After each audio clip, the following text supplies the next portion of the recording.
Quem é esse sujeito? Só para a gente começar os trabalhos aqui. Alguém chuta? Alguém tem uma ideia de quem seja essa mariposa aí? Vamos ver se parece alguma coisa no chat. Se bem que tá escrito ali na imagem, ali embaixo, tem o nome do cara, né? Esse aí, né? Esse cara no dia 25/7, num dia como hoje, só que no ano de 306. E antes da gente continuar, eu fui ver ontem, de tarde, eu fui ver o Alexandre Garcia. O Alexandre Garcia falando assim: ó, vocês sabiam que hoje é o dia da República Juliana? Eu falei, opa, eu falei isso aí de manhã. Todos esses efemérides que eu tava falando de manhã, o Alexandre Garcia, ele falou de tarde também. Eu podia falar assim, porra, tá me copiando? Mas não é cópia, isso aí é história universal, né?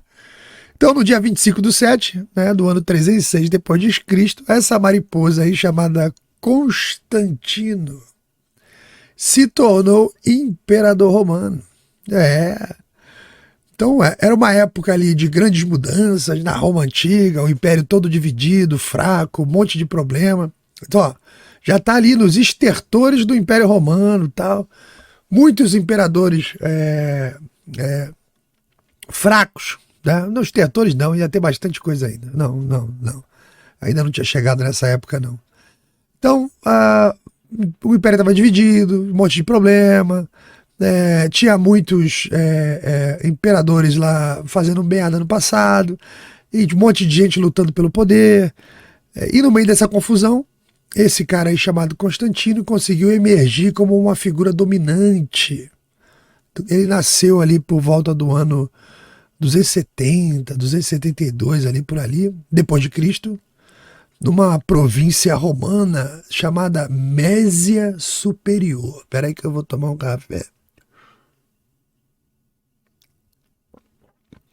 Café alivia a garganta tá demorando para ficar boa de novo, eu remédio o dia inteiro. Essa Mésia Superior atualmente atende pelo nome de Sérvia. Então, o pai dele, Constantino, era um milicão lá, um oficial militar, né? Se tornou membro da guarda pessoal do imperador Aureliano, tá? E o Constantino cresceu. A família dele, eu podia dizer que era uma família de classe média ali. O pai dele era funça do Aureliano, ganhava um dinheirinho maneiro. Então cresceu com uma certa regalia, mas não era rico. Ali por volta do ano 293, estava ali com seus 20 anos de idade, por aí, o Constantino se junta ao exército romano e rapidamente ele foi subindo na hierarquia, né? Ele serviu ali no imperador, eu acho que era o Diocleciano, o imperador Diocleciano, que dividiu o império em duas partes para facilitar o governo lá, o Diocleciano. E quando ele divide em duas partes, para facilitar a gestão, o governo, essas coisas, ele nomeou o Constantino como vice-imperador da parte ocidental do império. Aí você fala, porra, botou a parte mais importante do Ocidente e tal. Cara, não, meu amigo, o Oriente naquela época que bombava. Então, por volta do ano 306, o Constantino foi proclamado imperador pelo exército romano. Foi a política, não. O exército romano nomeia ele imperador após a morte, né, do seu pai e tal. E ele passou os outros anos seguintes, os próximos anos, consolidando o poder dele e lutando ali contra os seus inimigos internos e externos, que todo líder político tem que fazer, tá? Você sempre tem que esmagar teus inimigos internos e externos, esmaga. Não tem outro jeito, meu amigo. Isso aí até hoje na política é assim. Se tu deixar as cobrinhas de cabeça de fora, elas vão morder o teu calcanhar, tá? Então, por volta ali do ano de 312, Constantino lutou contra um outro imperador chamado Maxêncio, né? E aí eu te pergunto, quem sobreviveu? Isso é muito legal, história, que isso é fácil de responder, assim, quando você traz... Cara, tem uma grande batalha entre o Zé Piroca e o Constantino. Aí você fala, quem venceu? Aí você fala, eu nunca ouvi falar desse imperador Zé aí. Eu acho que ele se ferrou e sumiu da história. O Maxêncio perdeu, né? Foi uma batalha ali na ponte do Milvio, ali perto de Roma. Então, segundo a lenda, Constantino teve uma visão do símbolo cristão, que é a cruz, no céu, tá? E ele ouviu uma voz dizendo: com este sinal vencerás. Aí ele ordena ali aos soldados dele, né, ao sinal aí, ele ordena os soldados deles que pintassem esse símbolo nas armaduras, nas bandeiras, e ele sai ali vitorioso da batalha. Após a vitória, tá, o Constantino emitiu o famoso Édito de Milão, lá pelo ano, é fácil de decorar porque tem esse 13 aí do PT de merda, então é o ano 313 depois de Cristo, que esse édito legalizava o cristianismo em todo o Império Romano. E ele, sabe, tirou da ilegalidade. E ele também apoiou a construção de igreja, a disseminação da fé cristã, né? E por volta do ano 324, o Constantino derrotou o último de seus rivais, o Xandaré Licínio, tal de Xandaré Licínio, e se tornou o único imperador do império totalmente unificado, tá? Aí, o que o Constantino fez? Ele mudou a capital do império, tá? De Roma para Bizâncio. Bizâncio, tá aqui, ó. Isso aqui é Bizâncio hoje. Se você for afastando ali, ó, toda aquela região onde tem a conexão da Ásia com a Europa, se chamava Bizâncio. E aqui, onde se chama Istambul. Mas Bizâncio, pô, tem até o Charles Butler Yeats, alguma coisa assim. Grande escritor, um dos pais da literatura moderna, escreveu um livro chamado Sailing to Bizâncio, Navegando para Bizâncio. E esse livro é muito famoso já pela primeira frase do livro. A primeira frase do livro. Eu nunca mais esqueci essa frase. Ele fala assim: esse país não é para os velhos.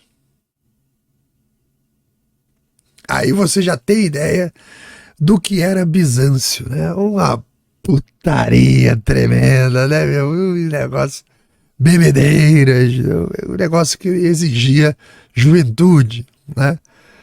Então, por conta disso, ele mudou a capital ali de Roma para Bizâncio, que era a porta de entrada ali da Ásia e a conexão com a Europa, né? Ele também reformou o exército romano inteiro, introduziu novas moedas, incentivou o comércio. Ele estava no centro comercial do mundo, né? Então era impossível que isso não acontecesse. Ele morreu por volta ali de 337, e quando ele morreu, cara, o império estava numa paz, numa prosperidade, sabe? Ele trouxe total estabilidade para o reino, um negócio super tranquilo, sabe? Nunca ganhou tanto dinheiro, nunca foi tão pacífico naquele período dele ali, né? E ele era filho, o pai dele se chamava Cloro, e a mãe dele, muito famosa, a mãe de Constantino era a famosa Helena. Ela era uma mulher de origem humilde, né? Que se casou com o Constantino Cloro. Eu tenho uma imagem da Helena aqui, deixa eu ver. Peraí, isso aqui é o símbolo, né? In hoc, não, in hoc signo vinces. Pode estar ruim para falar latim. Você pode ver isso aí na bandeira de muita gente aí. Essa é Helena, mãe de Constantino, né? Helena era cristã e Constantino aparentemente herdou a fé que ele tinha da mãe. E aí, a mãe dele teve um papel muito importante na vida do Constantino, porque ela vivia acompanhando ele nas campanhas militares, servia como conselheira, era confidente. E o Constantino sempre respeitava muito a mãe, consultava a mãe para várias questões de Estado. E Helena, ela até hoje é venerada como santa pela Igreja Católica e pela Igreja Ortodoxa. E ela é considerada a primeira peregrina pelas terras sagradas, né? E ela também é conhecida por ter encomendado a construção de várias igrejas, e entre elas tá a Igreja do Santo Sepulcro de Jerusalém. Tá? Helena morreu por volta de 327, né? E Constantino a enterrou em uma tumba magnífica em Roma, e ela é lembrada como uma figura muito importante da história do cristianismo. Por quê? Por volta do ano 326, um ano antes dela falecer, ela fez uma peregrinação à Terra Santa. E lá na Terra Santa, ela, além de fazer várias igrejas, ela começou a fazer, cara, arqueologia, procurando as relíquias de Cristo, né? E uma das lendas mais duradouras que a gente tem aí, não sabe se é verdade e tal, mas ela é uma história que existe desde o tempo presente dela, né? A gente não tem elementos que comprovem, mas a história é assim mesmo, né? Nem tudo você vai ter um documento assinado em cartório dizendo, né? Eu fiz isso, eu fiz aquilo. Não é assim, não é sempre assim que você comprova a história.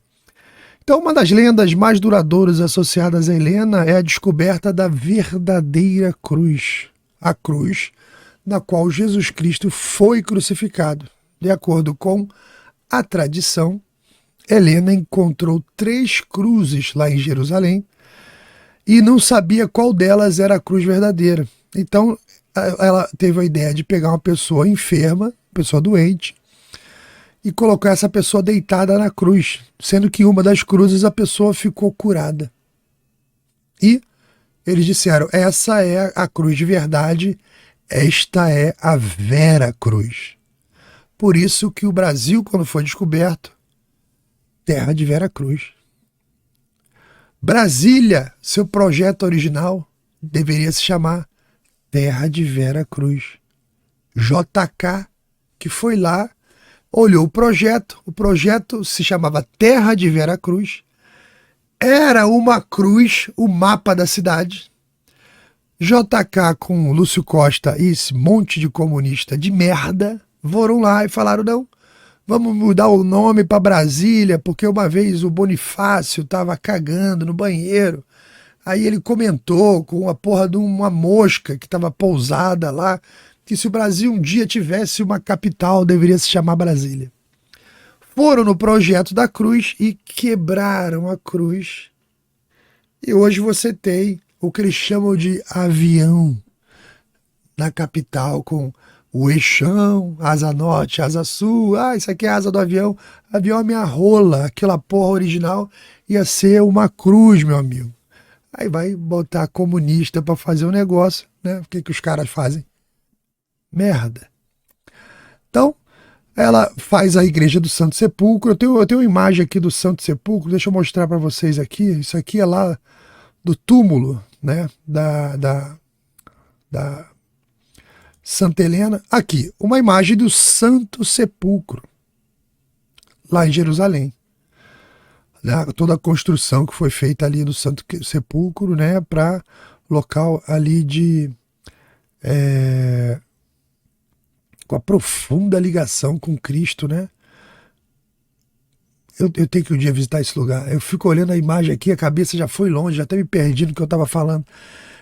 Então, ela financiou aí várias obras, tá? Construiu aí o Santo Sepulcro. Então, sabe onde é que eu tive no lugar agora, pela terceira vez, ali em Tomar, né? Em Portugal. E Tomar foi construído inspirado no Santo Sepulcro, né? Essa é a charola de Cristo dentro do castelo templário de Tomar, chamado Convento de Cristo, que era o principal castelo templário da Ordem de Cristo, né? O principal castelo da Ordem de Cristo na Europa, ficava em Portugal.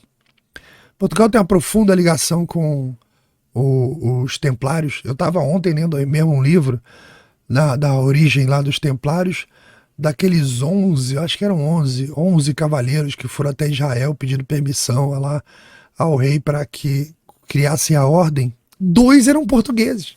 Dois eram portugueses. Lá na fundação. Então tá aí, ó, a charola de Cristo em Tomar, inspirada no Santo Sepulcro, e a capa do meu próximo livro, que é o Submundo Hacker, versão em inglês, lançada nos Estados Unidos, tem inspiração na charola de Cristo ali, vocês vão ver em breve, tá aí o Santo Sepulcro, lá em Jerusalém, tá? E a Helena, quando ela voltou dessa viagem, ela trouxe várias relíquias sagradas, tá? E a vantagem ali é a proximidade que ela tinha com aquele tempo, né? Ela trouxe inclusive pedaços da verdadeira cruz, pregos que estavam lá de crucificação e outros artefatos associados à vida de Cristo. Outra coisa interessante sobre esse momento, quando Constantino reconhece o cristianismo, tem muita gente que diz que foi quem fundou a Igreja Católica foi Constantino. Só que, pô, isso não é verdade, nem historicamente, nem, tá errado de muitas formas, né? Porque antes de Constantino reconhecer o cristianismo, a igreja já tinha tido 31 papas. Então é outro argumento posto no chão com muita facilidade, né? Teve 31 papas antes de... o primeiro foi São Pedro, o segundo eu não esqueço porque eu lembro de Laudelino, porque foi São Lino. E na época do Constantino era o São Eusébio, no período em que ele deixou o cristianismo como algo oficial. Beleza? Então deixa eu tirar aqui as imagens aqui da libélula, né? Aqui, Santa Helena, ok, já vimos. Santo Sepulcro, já vimos. E chegou a nossa próxima efemérides aí. E aí, você que chegou agora aqui no final do vídeo, cara, obrigado por chegar aqui, importante isso. Curte, compartilha, se inscreve no canal, entra no clube de assinantes, faz o que você puder aí para ajudar o Palhaço a trazer mais notícias. Obrigado, tá? E bota no grupo da família, fala assim, olha o Palhaço. E você também pode mandar dica, se você acha que tem alguma notícia que você queira ser comentada, é só me marcar nas redes sociais, procura aí Laudelino RJ, bota no Twitter, bota no Instagram, vai marcando aí que a gente traz e comenta aqui. Valeu, galera, um abraço e até a próxima.